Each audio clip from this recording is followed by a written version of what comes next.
နေရဒေတာအဆုံးကအစားအစာနဲ့ကြောင်းရည်သိနိုင်မှု Food and Trade Channel ကိုလည်း Subscribe လုပ်ထားပေးပါဦးနော်ဒီနေ့တော့ရန်ကုန်မှာမိုးအေးအေးလေးဖြစ်နေရနဲ့ဟော့ပေါ့ပူပူလေးစားခြင်းလို့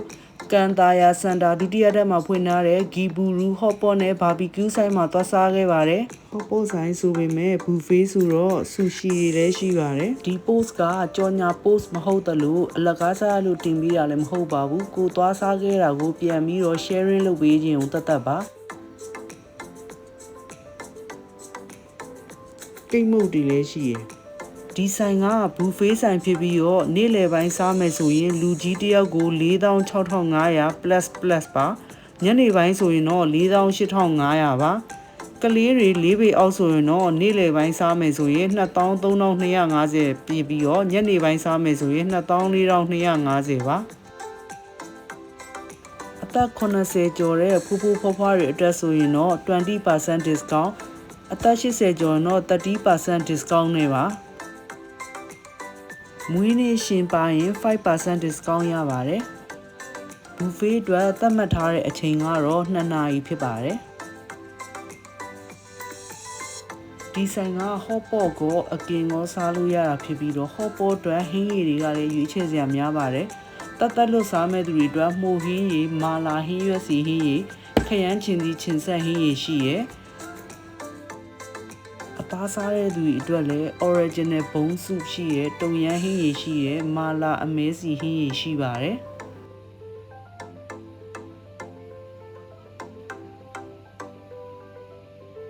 ဘူဖေးဆိုတဲ့အတိုင်းပဲရွေးချယ်စရာအသားငါဟင်းသီးဟင်းရွက်မှုခောက်ဆွဲပဲလိပ်အများကြီးပဲရှိပါတယ်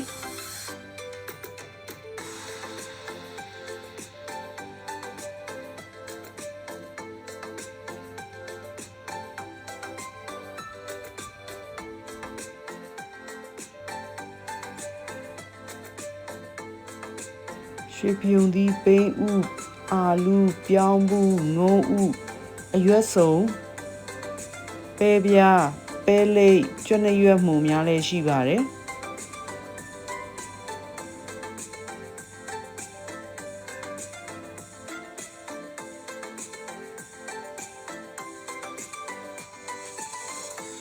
ဒါကတော့ရနိုင်တဲ့ဟင်းရည်မီနူးပါ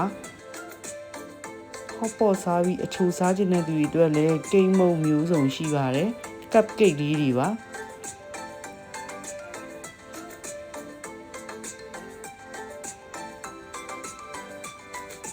မီနီဘာကာလေးလည်းရှိပါတယ်ပဇွန်လေးဆိုလည်းယူပြီးရင်ခွာပေးတဲ့ဝန်ဆောင်မှုရှိပါတယ်ပင်လယ်စာခယူးကနန်းပြည်ကြီးငါဂုံးတွေလည်းရှိပါတယ်ကနန်းကတော့အကောင်နဲ့သေးတယ်ဂုံးတွေလည်းရှိပါတယ်ဂုံးကတော့လက်ဆက်မဲ့ပုံပါပဲဟော့ပေါ့ဆိုင်တွေမှာတွေ့ရခဲ့တဲ့ရေချိုငမုတ်၅ပါရှိပါတယ်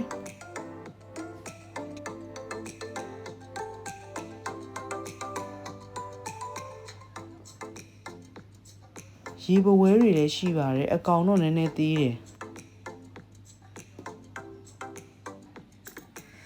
ဒီဘက်မှာတော့ကြက်ဝက်အမဲဝက်ကလေးစားဝက်အသားလွှာမျိုးစုံရှိပါတယ်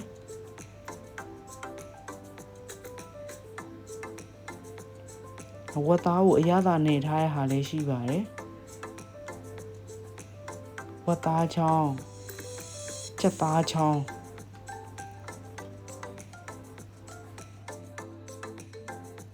အသားတွေအများကြီးပဲပြထားတော့ဘယ်ဟာယူလို့ယူရမှန်းတော့မသိတော့ဘူး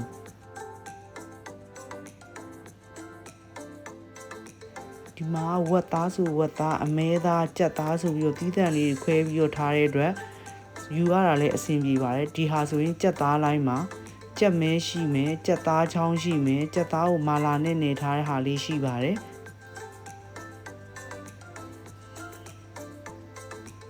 ဒီမှာကြက်အသေးမြစ်တွေလည်းရှိရယ်ကြက်သားလုံးတွေလည်းရှိပါတယ်ဒါငရှင်းမှာ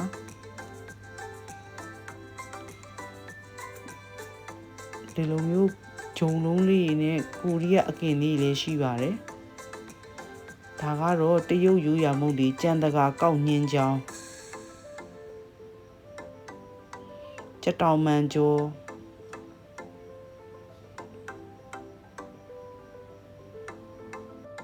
ကြက်သားလွှာကျော်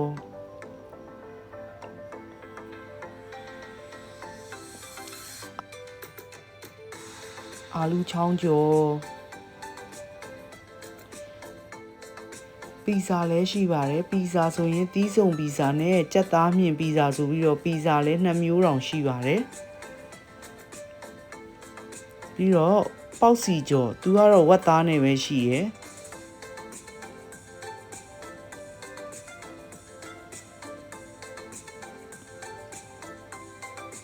ဒါကပစုံသေးသေးလေးတွေကိုကြော်ထားတယ်ငရုတ်သီးနဲ့ဆက်ဆက်မွှေးလေး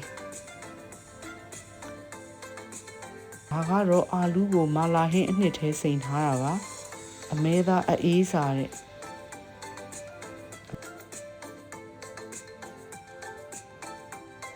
ဒါကဝက်ချေတော့စတူးပါ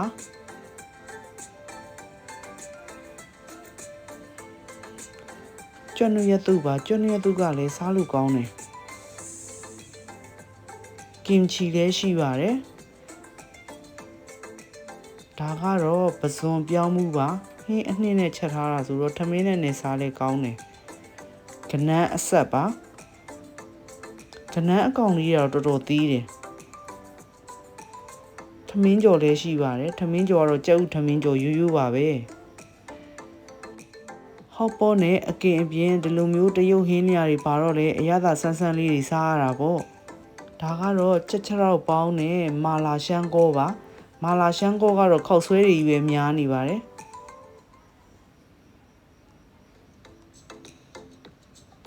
ဒီမှာအချင်းနေတဲ့ကိုယ့်ဟာကိုယ်ဆက်ဖို့အတွက်ကိုချပေးထားတာကြီးကအများကြီးပဲသူတို့ဆက်ပေးထားတဲ့အချင်းလည်းရှိရယ်ကိုယ့်ဟာကိုယ်စိတ်ကြိုက်ဆက်လို့လည်းရပါတယ်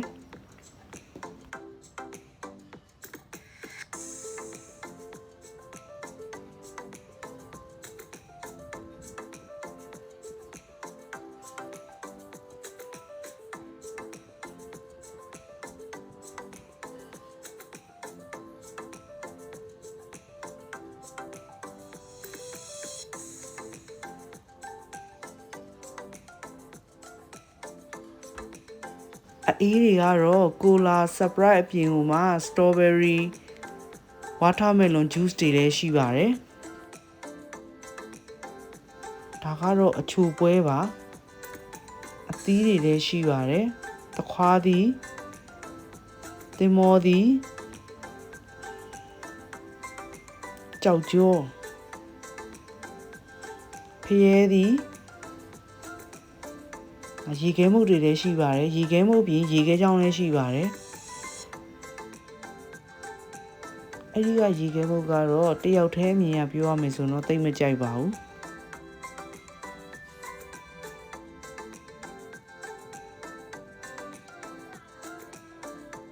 ဒီမှာကဟော့ပေါ့အပြင်အကင်မာရတဲ့ခါကျတော့တငယ်ချင်းတွေချိန်ပြီးစားမယ်ဆိုလဲအကင်ကြိုက်တဲ့သူကအကင်စားဟော့ပေါ့ကြိုက်တဲ့သူကဟော့ပေါ့စားအစုံနေဆိုလဲအကောင်လိုက်ချထားပေမဲ့ခွာပေးတဲ့အတွက်ကင်ရတာကောဟော့ပေါ့တွေထည့်စားရတာမှတော်တော်အဆင်ပြေရပါတယ်။ကိုကတော့ဟော့ပေါ့ကြိုက်တဲ့အတွက်ဟော့ပေါ့ကိုပဲပူစားပြပါတယ်။အစုံနေကလည်းလက်မှလက်ပဲ။ဟော့ပေါ့အကင်အပြင်တခြားတရုတ်ဟင်းတွေလည်းပါတဲ့အတွက်အခုခေတ်ကုန်စည်လုံးနဲ့ဆိုရင်အစားများများစားနိုင်တဲ့သူအတွက်ကတယောက်9000ဆိုရင်တန်တယ်လို့ပြောလို့ရပါတယ်။အဆုံးထိကြည့်ပေးတဲ့အတွက်အားလုံးကိုကျေးဇူးတင်ပါတယ်။နောက်ဗလော့များလည်းပြန်လည်ဆုံတွေ့ကြပါမယ်။